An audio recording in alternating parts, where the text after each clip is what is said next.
muchas gracias porque a lo largo de todo este año tú nos has acompañado, Señor, en esta tarea de estudiar tu palabra. Hemos estudiado bastantes cosas que han sido de alimento para nosotros. Gracias, Señor, por eso. Te pedimos que tú sigas instruyéndonos a través de tu palabra cada uno de los que estamos aquí. Está con los que vienen en camino todavía y también está con aquellos que, queriendo estar aquí, no podrán estar por alguna situación particular.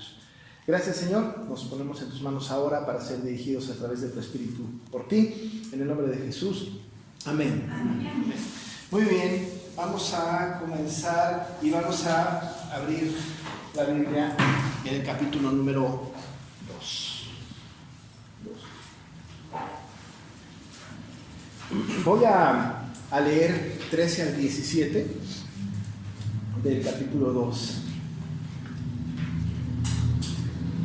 Dice: y ella dijo: Señor mío, halle yo gracia delante de tus ojos, porque me has consolado y porque has hablado al corazón de tu sierva, aunque no soy ni como una de tus criadas. Y vos le dijo a la hora de comer: ven aquí, come del pan y moja tu bocado en el vinagre. Y ella se sentó junto a los segadores, y él le dio del potaje y comió hasta que se sació y le sobró. Luego se levantó para espigar, y vos mandó a sus criados diciendo: que recoja también espigas entre las gavillas, y no la avergoncéis. Y dejaréis también caer sobre ella algo de los manojos, y la dejaréis para que lo recoja, y no la reprendáis. Espigó pues en el campo hasta la noche, y desgranó lo que había recogido, y fue como una efa de cebada. Hasta ahí. Hemos de notar en esta clase algo que quiero rescatar, algo muy característico, que tiene que ver con una doctrina bíblica, que ya la hemos estado comentando en torno de esta clase. Pero la doctrina que vamos a tratar hoy, que tiene que ver un poco con esto, es la doctrina de la gracia. Es muy importante, la doctrina de la gracia. No, normalmente las personas tipifican de alguna manera a Cristo, o incluso tipifican algo malo también, ¿no? A veces algunas circunstancias tipifican a un pueblo, por ejemplo, o una persona tipifica también a un pueblo, ¿no? Como por ejemplo, cuando hemos hablado de Homer y Oseas, aunque Oseas es un tipo de Cristo, pues Homer es un tipo de la iglesia, entonces está tipificado de alguna manera pues a un pueblo, una entidad, ¿no? Pero hay circunstancias, hay narraciones que no necesariamente son alegóricas, porque son historias comprobables, históricamente comprobables, pero hay historias que de alguna manera reflejan un principio doctrinal o hablan de una doctrina de una manera histórico-narrativa. Así que nosotros podemos encontrar en la narrativa del libro de Ruth no solamente una narración linda, como telenovelesca, porque parece ser que así está escrito, pero tenemos nosotros también que poder leer entre líneas las doctrinas que emanan de ahí. Hemos hablado de la providencia en varias partes del libro, hemos hablado de la soberanía de Dios, de la salvación, hemos hablado de vos como tipo de Cristo, siendo Él el Goel, que hemos dicho que la palabra Goel hebrea significa Salvador en español, y entonces tenemos nosotros ahí una imagen muy linda acerca de estas doctrinas que son muy importantes. Las vamos aprendiendo a través de los acontecimientos y vale la pena entonces. No es un mensaje encriptado, no es un mensaje que no se pueda entender. Se puede entender desde el punto de vista histórico por la narrativa, porque la narrativa, los textos de históricos narrativos tienen la característica de que cuentan una historia, y es a veces hasta más fácil aprender las historias, ¿no? Es decir, uno se puede aprender una historia. Cuando nosotros éramos pequeños, los que crecimos en una iglesia cristiana, podemos recordar que aprendíamos con facilidad las historias bíblicas, pero cuando éramos chiquitos, las historias bíblicas eran solamente unas historias que narraban una aventura, ¿no? Y nos gustaba escucharlas y contarlas, y que alguien nos las contara un poco con actuación y con cierto énfasis. Pocas veces, cuando éramos pequeños, podíamos entrar al detalle teológico de una narrativa, pero ya que somos grandes y que podamos tener un concepto más abierto acerca de lo que el libro de Ruth quiere decirnos, entonces tenemos que entrar pues a lo que, no solamente lo que dice, sino lo que está implícito respecto de una doctrina que empapa todo el libro de Ruth. Así a ojo de buen cubero, así de un vuelo de pájaro, así, una mirada rápida, uno diría, ¿dónde? ¿Cómo se habla aquí de esta doctrina? Solamente porque hay una palabra que es gracia, entonces tenemos que hablar de la doctrina de la gracia. Tengo que decir al respecto entonces que si nosotros hablamos de gracia, no siendo doctrina, se puede. Usamos la palabra gracia comúnmente, aun y cuando no sea un tema doctrinal, incluso le ponemos cosas ya apelativos, adjetivizamos la gracia y decimos que algo es gracioso, ¿no? Podemos llegar al punto de decir que algo me generó gracia, es gracioso, ¿no? Usamos ese término un poco en este sentido, ¿no? O una gimnasta que hace una rutina muy linda, ¿no? Decimos, ay, esa gimnasta tiene gracia, ¿no? Entonces, la usamos comúnmente la expresión como para hacer referencia a algo que nos llama la atención y que tiene una peculiaridad, un talento muy específico, ¿no? Lo decimos a veces de los niños pequeños, ¿no? Tiene gracia, ¿no? Hablamos en ese sentido, desde el punto de vista general. Pareciera ser que en el texto que nosotros tenemos aquí, a partir del verso 13, cuando habla Ruth con voz y le dice que halle yo gracia, pudiera parecer que más bien era una especie de carisma, ¿no? Hallé gracia, le caí bien, por decirlo de alguna manera, ¿no? No cabe duda de que le cayó bien, o sea, no nos queda la menor duda de que verdaderamente Ruth generó esta cierta empatía para con Ruth y le cayó bien. Entonces, en ese sentido, pues tuvo cierta gracia Ruth, quizá por la circunstancia por la que había pasado, su viudez, quizá porque era bonita, quizá porque era trabajadora, pero había encontrado como esta deferencia de parte de Dios hacia ella que la distinguió, y puede ser que esta situación haya sido. Pero yéndonos más al fondo, en la doctrina bíblica, el concepto, los versículos 13 al 17 tienen una definición linda de la gracia de Dios, ¿no? Eso es lo que tenemos, el reto de hoy es distinguir la gracia de Dios tipificada en la historia de Boaz y de Ruth, ¿no? Así, ¿cómo podemos encontrar? Si nosotros creemos que la Biblia habla de Cristo y Cristo es el dueño de la gracia, tenemos que encontrar a Cristo aquí. No tiene que decir Cristo, ¿no? Sino que tenemos que encontrarlo de una manera implícita en el texto. Ya lo hemos encontrado tipificado en voz, eso lo hemos hablado. Lo encontramos un poquito, que no hemos entrado al tema en el capítulo 4, cuando se habla del pariente redentor. Ya lo tenemos identificado, pero en cada una de las narrativas que hay, en las conversaciones, en los diálogos que vemos ahí, tenemos que encontrar también, sin forzar el texto, sin hacer que el texto diga lo que no está diciendo, tenemos que encontrar estas doctrinas maravillosas. Así es que la doctrina de la gracia. La semana pasada, creo, y no sé si fue aquí o en la clase, pero hice una definición de gracia, ¿no? Definimos la gracia. Y en términos generales, para no ser muy puntual respecto de cómo es la definición de la gracia, tiene algunos elementos la gracia. La gracia tiene que ver con un favor no merecido de parte de Dios hacia nosotros, que no la merecemos, sino que incluso merecemos lo contrario. Tenemos que definir la gracia no solamente como algo que no merecemos, que tenemos de Dios hacia nosotros, ¿no? Que no merecemos. Si lo mereciéramos, dejaría de ser gracia, ¿no? Pero como no lo merecemos, nos los otorga. Estamos hablando en este caso de la salvación. No la merecemos, ¿no?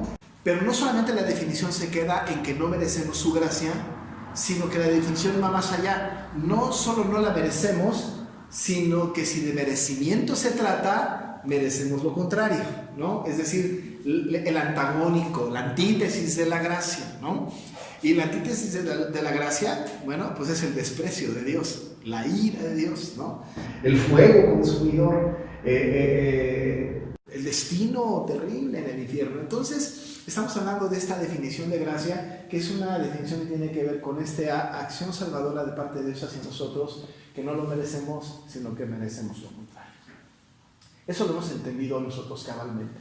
Cuando se habla entonces de la gracia, tenemos que apreciar que la salvación nuestra fue un acto absolutamente decretivo de parte de Dios, en donde nosotros no nos involucramos de ninguna manera y que Él solamente por gracia, porque le plugo, porque le dio la gana, porque fue el puro afecto de su voluntad, ¡pum!, nos dio la salvación, ¿no? Eso es gracia.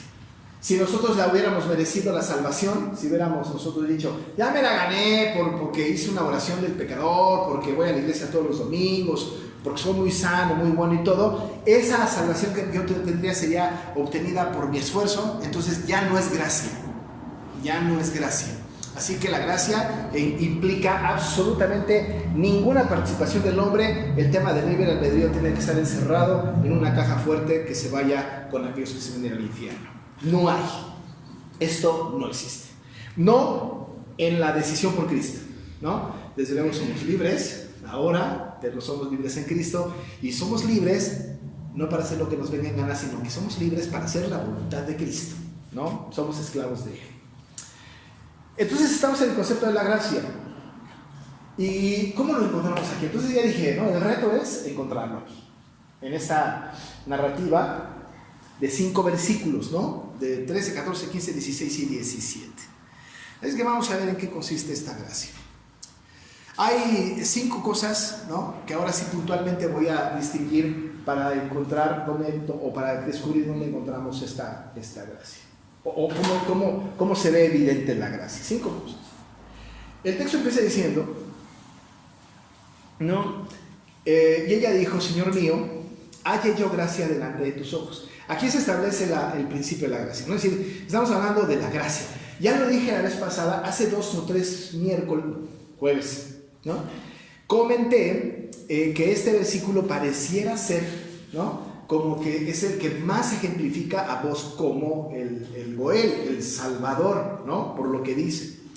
Pero ahora vamos a distinguir la gracia en todos los versículos, ¿no? Ahí está implícita la gracia. Señor mío es una expresión muy hebraica, pero además es una expresión que el Señor está con mayúscula. Señor mío, hay una distinción muy superior, hay una distinción muy grande. Es como si nosotros nos dirigiéramos a Cristo, y si le decimos a Cristo Señor mío, como Tomás lo hizo, o como otros se refirieron a Cristo, no diríamos Señor como cualquier Señor, ¿no es cierto? Es decir, tendríamos una distinción muy seria, ¿no? Muy fuerte, ¿no? Dices, halle yo gracia delante de tus ojos, ¿no? Esta expresión de halle yo gracia delante de tus ojos pudiese parecer que es una petición de que suceda algo, pero también es una afirmación de que va a suceder algo, ¿no? No solamente es de expectativa de que algo va a pasar, sino es la afirmación de que lo que va a pasar porque hallé gracia delante de tus ojos. Es decir, ahora que voy a tener gracia delante de tus ojos, ahora que voy a tener gracia de ti hacia mí, hay algunas cosas que como resultado de la gracia voy a obtener. Entonces, cuando venimos a Cristo, porque Cristo nos llama, ¿no? Nos trae a la salvación, nosotros pudiésemos decir, Señor, que haya yo gracia delante de tus ojos, ¿no? Que yo tenga gracia delante de tus ojos. No es así como que estoy en la duda de que la voy a tener, sino estoy anunciando lo que viene adelante con respecto a su gracia. Y eso es lo que está haciendo Ruth, ¿no? Dice ella que haya yo gracia delante de sus ojos, y dice entonces los elementos que contiene esa gracia. Los vamos a distinguir y vamos a ver si verdaderamente tiene que ver con la gracia salvadora. El primer punto es que en esta gracia Ruth halló consuelo, ¿no? Dice el texto, porque me has consolado, ¿no? Me has consolado. Porque me has consolado y porque has hablado al corazón de tu sierva, ¿no? Me has hablado. Entonces ella halló consuelo. Tratando de homologar, de comparar en un análisis paralelo con Cristo, ¿no? Cuando nosotros hallamos a Cristo, en realidad no hallamos a Cristo. Cuando Cristo nos llama a nosotros, ¿no?, y nos hace salvos, ¿no?, cuando nosotros vamos a Cristo, estábamos en una condición terrible, ¿no?, una condición deplorable, porque estábamos sin Cristo y sin Dios en el mundo, éramos los más miserables, ¿no? Es decir, la condición de nosotros era terrible. El hombre no puede hallar descanso, ¿no?, porque no tiene a Cristo. La única manera de que el hombre pueda estar en paz pueda estar consolado, pueda tener gozo en su corazón, es necesario que esté Cristo. Así que hallar consuelo, encontrar consuelo en Cristo es muy importante, ¿no? Es decir, que cuando nosotros estamos en una relación con Cristo, cuando hallamos gracia delante del Señor, cuando el Señor nos ha salvado para hacernos sus hijos, lo que nosotros hallamos en Cristo es consuelo, ¿no? Es consuelo. Dice la Biblia en Apocalipsis, Él enjugará toda lágrima de ellos, ¿no? Es decir, nos trata como la niña de sus ojos, ¿no? Es una cosa muy, muy, muy linda, nos abraza, ¿no? Dice el salmista, mi alma está pegada a ti, porque tu diestra me ha sostenido. Hay un montón de salmos, un montón de pasajes de la Biblia en donde se habla y se constata que parte de la gracia de Dios tiene que ver con el consuelo que se recibe del creyente, ¿no? Nosotros que estamos en el mundo, en una tribulación de manera específica, cualquiera que sea, ¿no? Podemos venir a Cristo y hallamos gracia en Él. Cuando venimos a Cristo no recibimos una reprimenda necesariamente, sino que venimos y nos acercamos confiadamente al trono de su gracia, en donde encontramos oportuno socorro. Hay consuelo en Cristo. Y dice Ruth, ¿no?, que cuando vino con vos y habla con vos, le dice que haya gracia delante de tus ojos, ¿no? Porque me has consolado, ¿no? Es un elemento de la gracia.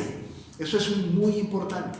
Es muy importante descubrir los elementos de la gracia. El consuelo, hallar consuelo, es un elemento de la gracia, ¿no? Es muy, muy importante.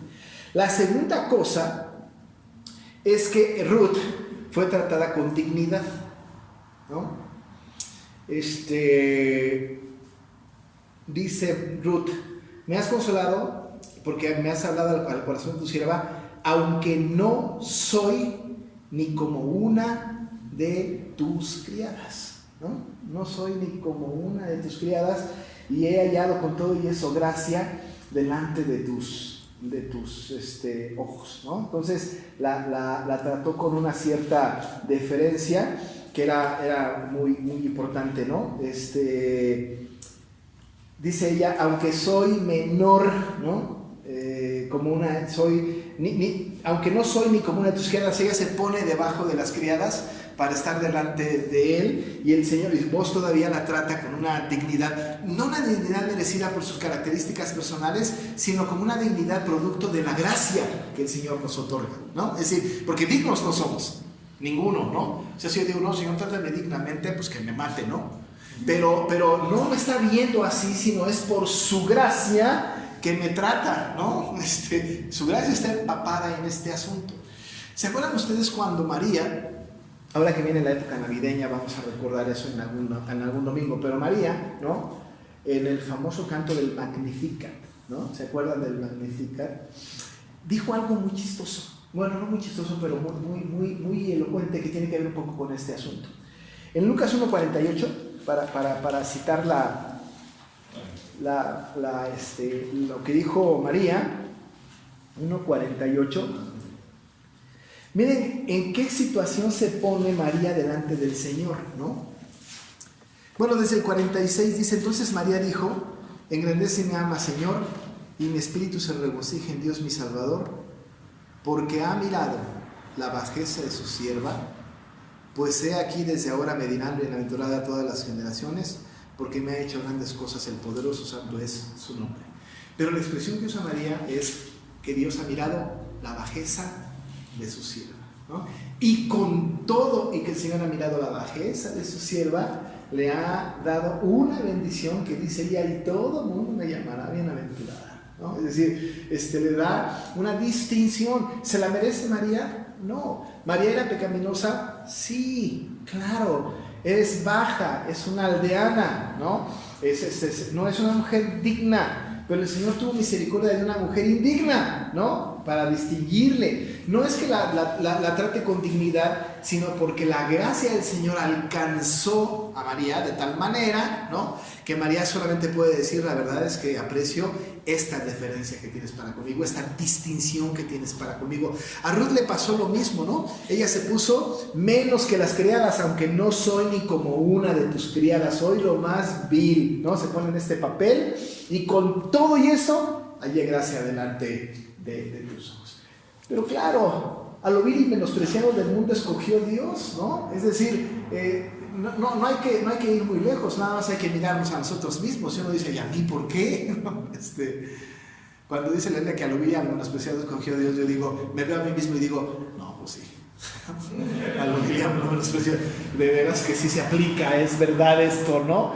Porque cualquiera de nosotros que diga, yo estaba requete bien, perfecto, ¿no? Me faltaba un poquitito más para hacer, dice, ay Dios, me echó la mano un poquitito, pero todo estaba en orden. Me parece que estábamos nosotros mal, ¿no? Estábamos muertos en nuestros delitos y pecados, estábamos destituidos de la gloria de Dios, éramos los más miserables del mundo, ¿no? Estábamos en una depravación total. Pero en esta situación, número uno, ella halla consuelo, y segundo, fue tratada con esta dignidad producto de la gracia. Tenemos que recordar, son elementos de la gracia. No tiene que ver con Ruth, su carisma, sus características, su trabajo, su persona, su pariente. No tiene nada que ver. Tiene que ver con una cosa que no merece, sino que merece lo contrario. La gracia, ¿no? Haya consuelo y además es tratada con dignidad producto de la gracia, ¿no? Lo tercero es que haya descanso, ¿no? Haya descanso. Versículo 14. Y vos le dijo a la hora de comer, ven aquí y come del pan y moja tu bocado en el vinagre. Y ella se sentó junto a los segadores y él le dio del potaje y comió hasta que se sació y le sobró, ¿no? Haya descanso. Ahora, vayan sumándolo. Estas son cosas que vienen como producto de la gracia, ¿no? Haya consuelo, es tratada con dignidad producto de la gracia, pero por otro lado, no solamente haya consuelo, sino además encuentra descanso, ¿no? Haya descanso. La narrativa dice que cuando se dio la hora de comer, Vos le pidió que viniera y se sentara junto con los segadores, cosa que era imposible de que sucediera, ¿no? Por dos razones. Uno, una mujer no podía sentarse en una mesa donde estaban los hombres, pues estaba prohibido. Dos, no solamente era una mujer, sino era una mujer extranjera. Y no solamente era una mujer extranjera, era una mujer extranjera y pobre. Y no solamente era una mujer extranjera y pobre, ¿no? Sino que era una mujer viuda, extranjera y pobre, viuda, le añadimos, ¿no? Y viuda. Es decir, todas las atenuantes para que pudiera sentarse junto a los segadores. Pero el Señor, en su misericordia, a través de vos, le dice, ven, ¿no? Y le da descanso. Descanso. No tenía nada que ver sus circunstancias particulares, su entorno, su condición, sino fue producto de la gracia otra vez. ¿Por qué le dio descanso? ¿Por qué le invitó a sentar a su mesa? Porque así es la gracia, ¿no? Así es la gracia. ¿Se acuerdan lo que dice Mateo 11:28? Venid a mí todos. Venid a mí, a ver quién, vamos a leerlo para, ¿no? Mateo 11:28. Pareciera ser, ¿no? Que otra vez, no insisto en cómo vos tiene conductas como las que tiene Cristo, ¿no? 11:28 dice: venid a mí todos los que estáis trabajados y cargados, y yo os haré descansar. Eso dice Cristo, ¿no? A aquellos que son sus hijos, ¿no? A aquellos que le siguen, a aquellos por los cuales murió. Venid a mí todos los que estáis trabajados y cansados, y yo les haré descansar. Mi yugo es fácil. Es decir, Él está diciendo, vengan y descansen, ¿no? Venid a mí y tomen descanso. Esto lo está haciendo vos. Esto lo está haciendo vos con Ruth, ¿no? Le está diciendo, ven, siéntate junto a mis segadores, y le da de comer, le da potaje, le da comida, le da de beber hasta que es saciada. Insisto, este asunto tiene que ver no con las características particulares de Ruth, no porque es una muchacha linda o lo que fuera, sino está por encima de toda la actuación de vos, la gracia. La gracia, ¿no? Hemos recorrido tres cosas. Una, halló consuelo. Dos, fue tratada con dignidad producto de la gracia. Tres, halló descanso, ¿no? La trajo, la hizo descansar, la sentó junto a sus segadores, aún y cuando esto no era posible. Pero además le da de comer, ¿no? En este hallar descanso le da de comer. Era una mujer pobre, ¿no? Quizá esta acción de vos nos hace recordar que debe de ser la acción como de todos los creyentes, ¿no? Esta actitud diligente de vos hacia Ruth, que Ruth está recibiendo gracia de parte de vos, es una tarea que tiene todo creyente para con su prójimo, ¿no? Quizá este acontecimiento anticipaba la enseñanza de Jesús en algún momento, ¿no? Mateo 25, 31 en adelante, vamos ahí, porque estamos revisando la gracia, no es porque queramos estar dando vueltas por la Biblia, pero es importante revisar el concepto de la gracia. Miren versículo 31 en adelante como dice: cuando el Hijo del Hombre venga en su gloria, y todos los santos ángeles con él, entonces se sentará en su trono de gloria y serán reunidas delante de él todas las naciones. Y apartará los unos de los otros, como aparta el pastor las ovejas de sus cabritos. Y pondrá las ovejas a su derecha y los cabritos a su izquierda. Entonces el rey dirá a los de su derecha: venid, benditos de mi Padre, heredad el reino preparado para vosotros desde la fundación del mundo. Porque tuve hambre y me disteis de comer. Tuve sed y me disteis de beber. Fui forastero y me recogisteis. Estuve desnudo y me cubristeis. Enfermo y me visitasteis, en la cárcel y vinisteis a mí. Entonces los justos le respondieron diciendo: Señor, ¿cuándo te vimos hambriento y te sustentamos, o sediento y te dimos de beber? ¿Y cuándo te vimos forastero y te recogimos, o desnudo y te cubrimos? ¿O cuándo te vimos enfermo o en la cárcel y vinimos a ti? Y respondiendo el rey, les dirá: de cierto os digo, que en cuanto lo hicisteis a uno de estos mis hermanos más pequeños, a mí me lo hicisteis. Y fue exactamente lo que Boaz hizo con Ruth, ¿no? Es decir, por cuanto lo hizo a ella, lo estaba haciendo, por supuesto, al Señor, ¿no? Cuando llegue Boaz al cielo, ¿no?, el Señor le va a decir eso: bendito, ¿no?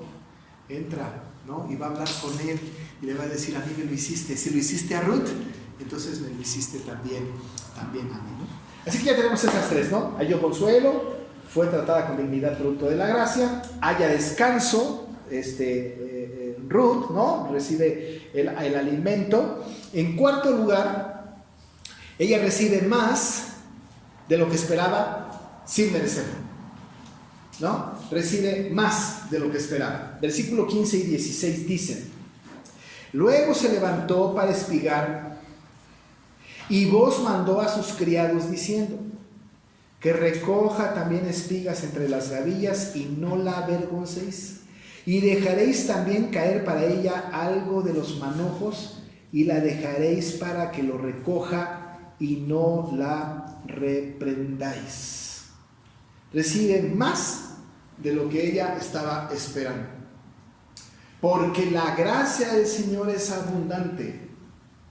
Nosotros recibimos gracia sobre gracia, porque nosotros hemos tenido una gracia inconmensurable, porque nosotros no solamente hemos obtenido la salvación, sino que hemos sido bendecidos con toda bendición espiritual en los lugares celestiales en Cristo, sino que nosotros tenemos una herencia incorruptible, incontaminada, inmarcesible, reservada para nosotros en el cielo. Es decir, que nosotros no solamente hemos recibido la salvación, sino hemos recibido todos los beneficios de la salvación. Y los beneficios de la salvación son increíblemente mayores a lo que nosotros nos esperábamos. Esto tiene que ver con la gracia. Y lo que estamos experimentando en esta historia es que Ruth está recibiendo más de lo que merecía. Porque era mujer, porque era viuda, porque lo que ya era pobre, era extranjera, ya lo hemos visto. Pero en este caso, ella está teniendo la gracia de parte de Dios para que reciba más. Es como si el Señor le estuviera diciendo a Ruth, y no porque estuviera diezmando ni nada, sino que parece ser que el Señor está abriendo las ventanas de los cielos y derramando sobre ella bendición hasta que sobreabunde, porque además estaba teniendo una buena cosecha. Vos había dado la instrucción de que dejaran que recojan entre las gavillas y que no la avergonzaran. Por otro lado, les dijo que dejaran caer para ella algo de los manojos. Es decir, no solamente lo que sobraba, sino algo deliberadamente, algo de buena calidad, y que lo dejaran para que lo recoja sin reprenderla, ¿no? Era una acción deliberada de beneficio, una acción deliberada de bendición. Ella no lo sabía.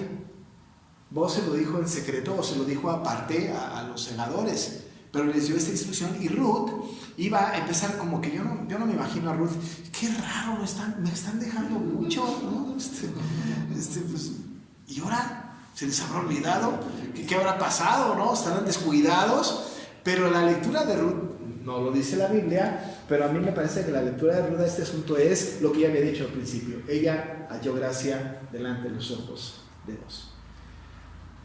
Nosotros hemos tenido la gracia del Señor porque hemos recibido, hermanos, más, ¿no? Más de lo que nosotros esperamos y merecemos, ¿no? Mucho más de lo que merecemos, pero mucho más. Las bendiciones del Señor para nosotros han sido increíblemente grandes. Y esto no se debe a nuestra linda cara, sino que se debe solo a la gracia de Dios para con nosotros, porque nosotros no lo merecemos, sino que merecemos todo lo contrario. Así que 4 cosas y la repetición es pedagógica, ¿no? Halló consuelo, fue tratada con dignidad producto de la gracia, halla descanso y en cuarto lugar recibe más de lo que esperaba sin merecerlo, ¿no? Y la quinta cosa, la ganancia fue superior a sus expectativas. No necesariamente es igual que la anterior, pero tiene que ver con lo que ganó. Luego se va a presentar ante Noemí, ¿no? La ganancia fue superior a sus expectativas. Verso 17. Espigó pues en el campo hasta la noche y desgranó lo que había recogido y fue como una efa de cebada, ¿no? ¿Cuánto es una efa de cebada? Normalmente una persona que espigaba así, una viuda, un extranjero, una persona pobre que iba detrás de los espigadores, no recogían una efa de cebada. Una efa de cebada es equivalente entre 20 y 25 kilos. Por ahí, ¿no? Entre 20 y 25 kilos. Imagínense nada más la cantidad de cosas que cosechó Ruth. La cosecha normal no llegaba ni a 3 kilos. Cuando iban recogiendo, 5 kilos era, mira, 5 kilos, ¿no? Lo que conseguí era buenísimo, pero ella recogió todo esto, una efa, dice la Biblia, una efa de cebada, muchísimo ganancia, una gran cantidad, ¿no? Una efa completa, entre 20 y 22, o entre 22 y 25 kilos, más o menos, por ahí está la conversión, ¿no? Era una gran cantidad. Ruth estaba recibiendo mucho más de sus expectativas, ¿no? Ella quizá iba con la idea de lo que sea, lo que sobre, 3, 4 kilos están perfectos, eso nos va a alcanzar para comer, quizá para vender, lo que fuera, pero recogió muchísimo más de lo que ella estaba esperando. Esto otra vez se traduce en un aspecto de la gracia. No sé si se acuerdan lo que dice, bueno, no se acuerdan, pero lo vamos a leer, Efesios 3, 20 y 21, ¿no? Es muy interesante porque el Señor muestra su gracia para con nosotros en este sentido. Efesios 3, 20 y 21 dice: y aquel que es poderoso para hacer todas las cosas mucho más abundantemente de lo que pedimos o entendemos, según el poder que actúa en nosotros, a Él sea la gloria en la iglesia, en Cristo Jesús, por todas las edades, por los siglos de los siglos. Amén, ¿no? Dice la Biblia, y aquel que es poderoso para hacer todas las cosas mucho más abundantemente de lo que pedimos o entendemos, según el poder que actúa en nosotros. Mucho más abundante de lo que pedimos y entendemos. El Señor nos da muchísimo más de lo que nosotros pedimos, mucho más de que lo que siquiera pudiésemos entender. Y lo que está pasando con Ruth es que está teniendo sus expectativas se habían superado. El Señor le había dado mucho, pero mucho más de lo que ella esperaba. Esto no puede ser otra cosa más que la gracia de Dios para con Ruth. Y toda la gracia vino de un hombre, ¿no? Vos. Y vos es el pariente redentor. Y el pariente redentor está señalando a Cristo. ¿Dónde vemos a Cristo aquí? En su obra de gracia. La obra de gracia de Cristo está aquí, ¿no? Porque está tipificado en vos, el pariente redentor, el Goel. Haya consuelo, es tratada con dignidad producto de su gracia, haya descanso recibe más de lo que esperaba sin merecerlo y la ganancia fue superior a sus expectativas. Todos estos 5 elementos, cada uno de nosotros, siendo salvos en Cristo, lo hemos recibido.